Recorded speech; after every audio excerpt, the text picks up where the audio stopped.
Hey developer, Steven here from Be a Python Dev, and today I'm going to be doing LeetCode easy problems for the next hour, see how many I can get done, talk about what I end up doing and solving that, and see if we can learn something from this video experience, and then we'll try this again in a few weeks, see if we do just as many LeetCode problems or even more. Hopefully we'll end up doing more, because that should be the goal, steady progression when we do our deliberate practice of things. So let's try that out, have fun doing it.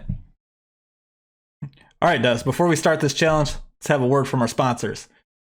And our sponsor today is going to be me, because I don't have a sponsor. I do this out of the goodness of my heart to try to entertain you guys and teach you some stuff.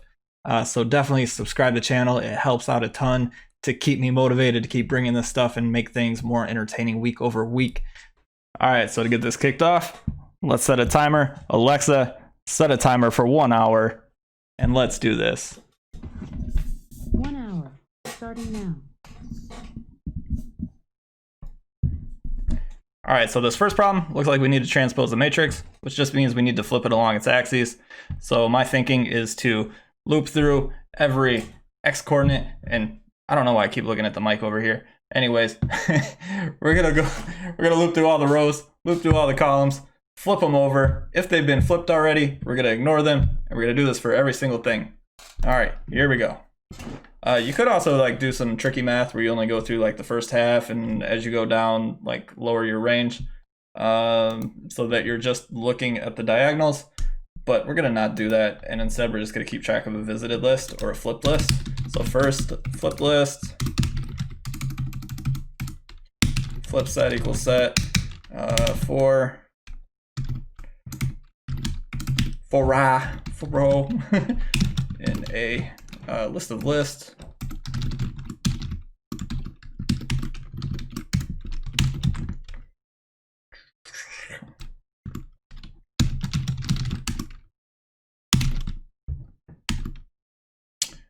And if this is a whatever, if we can actually take a transpose of it, that means that the x equals the y.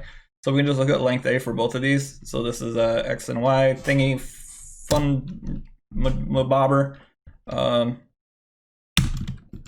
If these are tuples, so yeah, we're gonna say these tuples.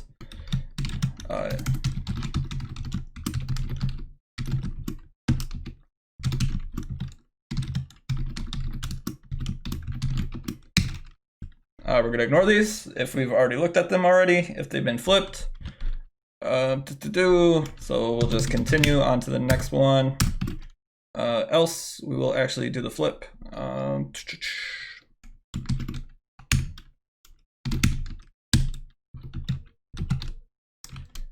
We actually need a temp value too before we do this.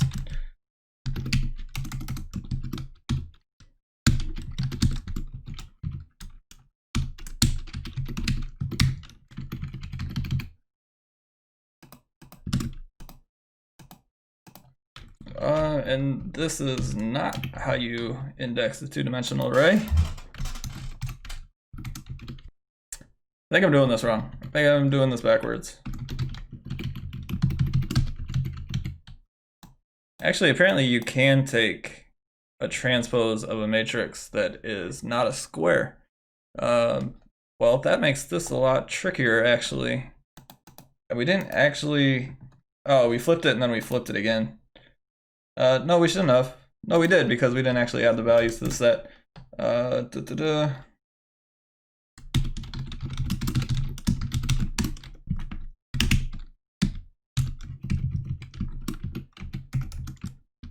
We need to add this tuple. All right, so this works for squares. Doesn't work for rectangles. We're gonna need to modify this code to work for rectangles. To do this, we'll just get rid of one of these values inside of our test case. All right, so instead of this format, we went with a iterator, and then we are appending new list into the thing, and that seemed to get rid of the copies. I just ran this code on the sample input for the 2x3 matrix and got the correct answer. I hope this still works for the 3x3 case. Let's go ahead and submit this. Hope it works. and output limit exceeded time. So apparently what I'm doing is not very fast and efficient.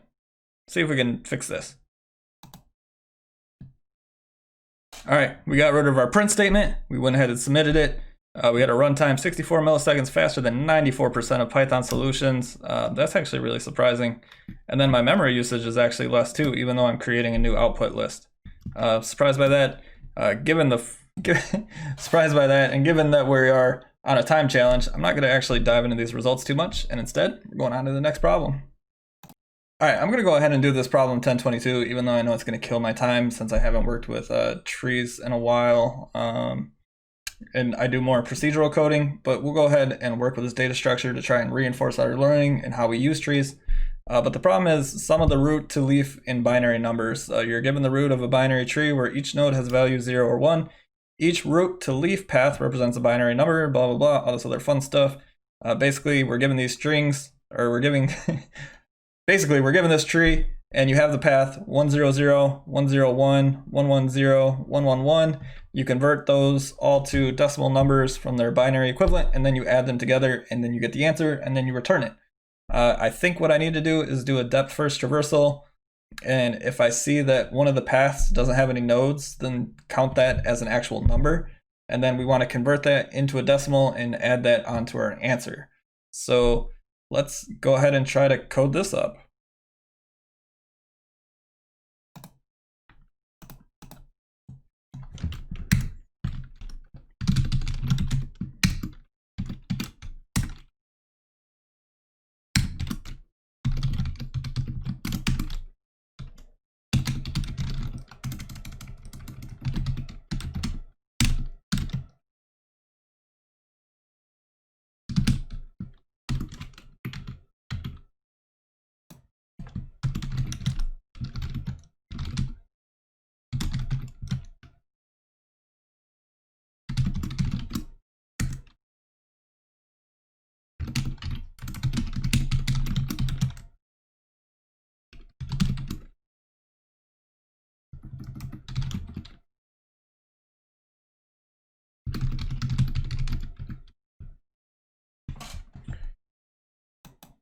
All right, so basically if we're at a leaf node, we want to take the binary string and convert that to an int using base 2 and add that onto the answer. Else, we want to traverse and find the root nodes. All right, we did some editing, and by doing elif statements, apparently we weren't hitting the left and the right paths of the nodes, so we were only going along this left side of our tree. I did some editing to make it so if node.left is not none, traverse that path, and if node.right is not none, traverse that path. And we are populating the path string as we go along, which is represented by this byte string, and then we're converting that to an integer, and we're adding that onto our answer and returning the answer. This works for our test case. I think it should work for any edge cases since this is semi-straightforward. As always, there's probably something that's going to come up that I didn't really consider, but let's submit this.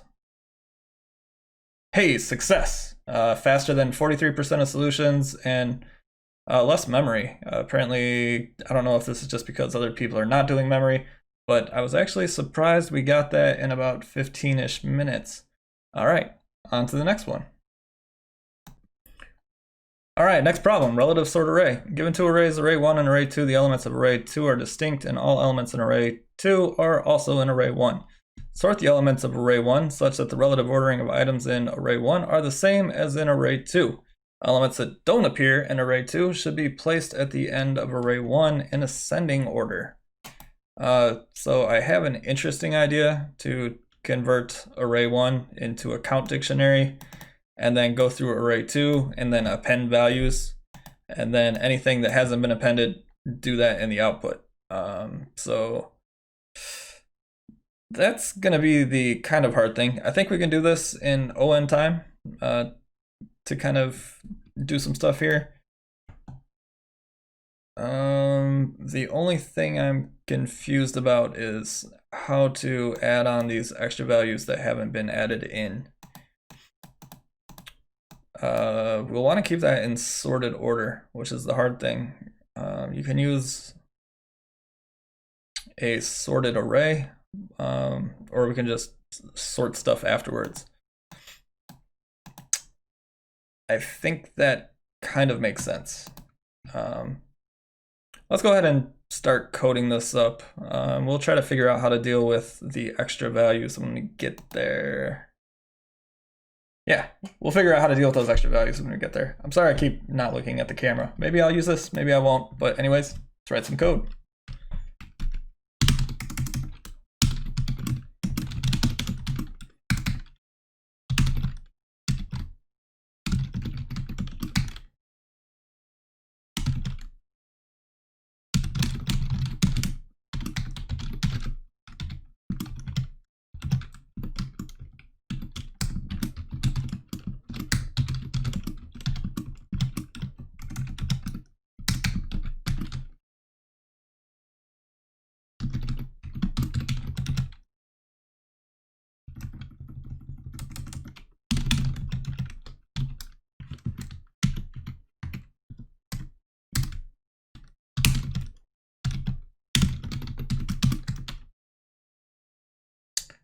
All right, so we converted array 1 to counts. Now we're going to look through array 2 and add in things based on the multipliers of the counts.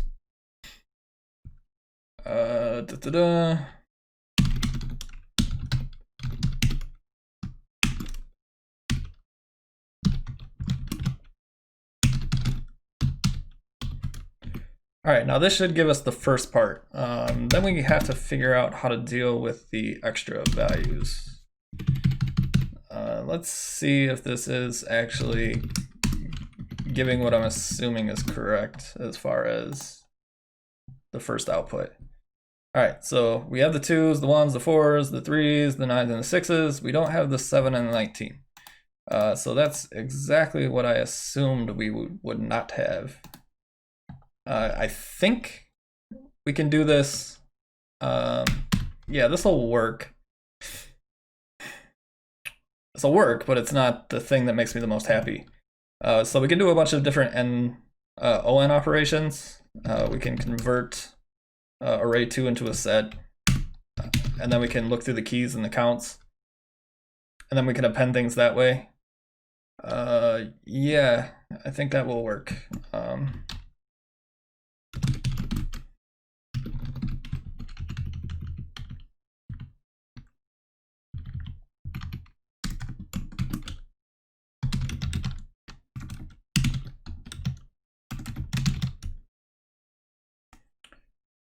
This isn't actually going to work now that I think about it,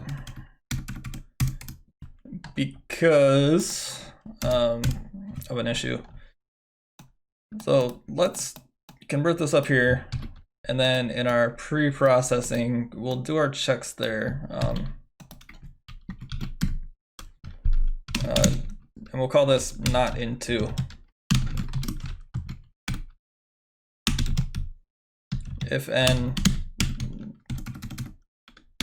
not in our 2 set, not into append end, and then here we'll do a I don't actually remember how to sort in Python. I'm pretty sure it's just this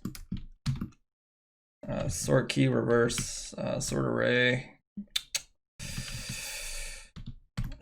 Let's try this.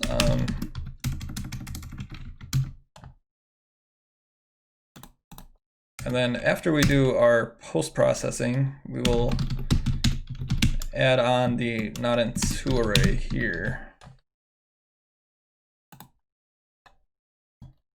Okay, so this actually sorts in line, and then this adds it to the extra one. That actually wasn't too bad. All right, so that went ahead and worked. We're not really using that much extra space. I mean, I guess we're using extra space for this not into, and then we're using extra space for the counts. It's still relatively ON though, because we're not doing anything like too crazy with memory usage. It's probably like 3 ON. But anyways, runtime 37 milliseconds faster than 78 milliseconds because we're doing everything inline instead of brute forcing and doing an ON squared operation on the input. That makes me happy. I thought we would only get 3 in, but let's go ahead and try to do 4 with the 12 minutes we have left. All right, this one doesn't seem too bad. We have problem 461, Hamming distance. Hamming distance between two integers is the number of positions at which the bits are different. So we just take our x integer, turn that into a binary representation. We take our y number, we turn that into a binary representation. And then we go ahead and we iterate through both of the integers and then find the things where they're different. We might need to actually do this in reverse order because, for instance, we have this x equals 1, and if we convert this to a binary number and we just get 1, and then 4 is this, and then we have a distance of 3 and we have a distance of 1, then we will end up with different arrays, array lengths, and if we have different array lengths, then our assumptions won't work.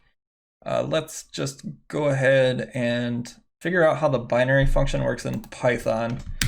So just to test this, we'll go ahead and print x. We'll print bin x, and then we'll print bin y. And we'll see if it auto formats it to a set length, which I don't think it will. Yeah. So as you can see, you need to pad zeros in this. Maybe if we do this, this will automatically convert it into a binary of length 32, since we will only ever have 2 to the 31. So this might pad it with zeros, in which case we'll always be looking at things of the same length. I don't know if we can do this. We'll just go ahead and experiment and try, and then if this doesn't work, we'll check the API docs on the binary function. All right, according to Stack Overflow, we can use this format function, and then we can format in a number. And then this format will actually go ahead and do the binary conversion with a fixed length of whatever this is. So we're going to try this. We're going to use a fixed length of 32B based on our restrictions, and then we're going to do our string comparison.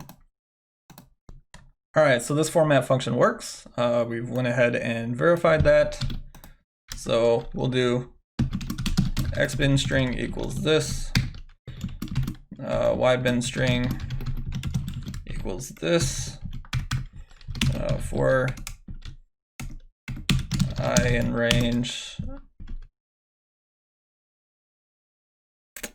I guess we can just do 32 since we know that we're using lengths of 32 for this string. And then we just go ahead and compare them.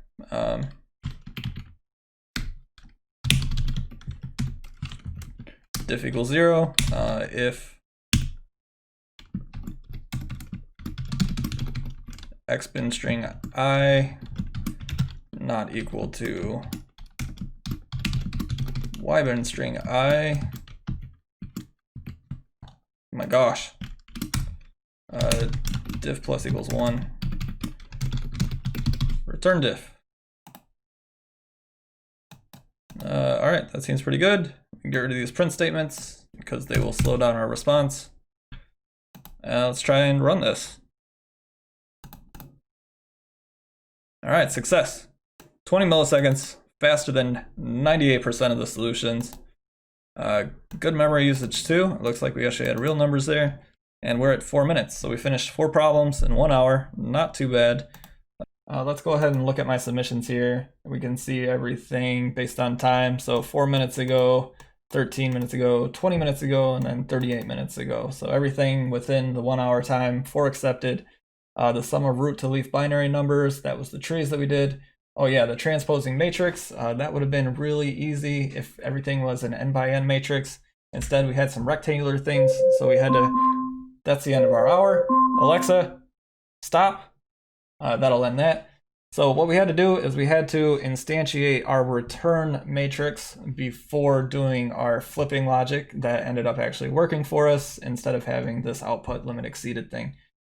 So all in all, learned a lot of fun coding things. It's good to sharpen the skills and focus and, you know, take some time to just work on our problem solving abilities and grow that and learn how to use some other functions that we haven't used before, such as binary, and use some skills that we haven't used in a long time ago, such as the tree traversals. All right, y'all, we just finished the LeetCode challenge. How many problems can I do in 1 hour? Ended up being 4. I'm going to put all those answers in the description below. Also make sure to check out the Be a Python Dev blog to improve your abilities and kind of learn some of the software development skills that I've learned in the past 5 years that I've put out in article form. Definitely check those out. Subscribe to the channel if you like this and want to see more of these challenges. That'll be it. See you guys.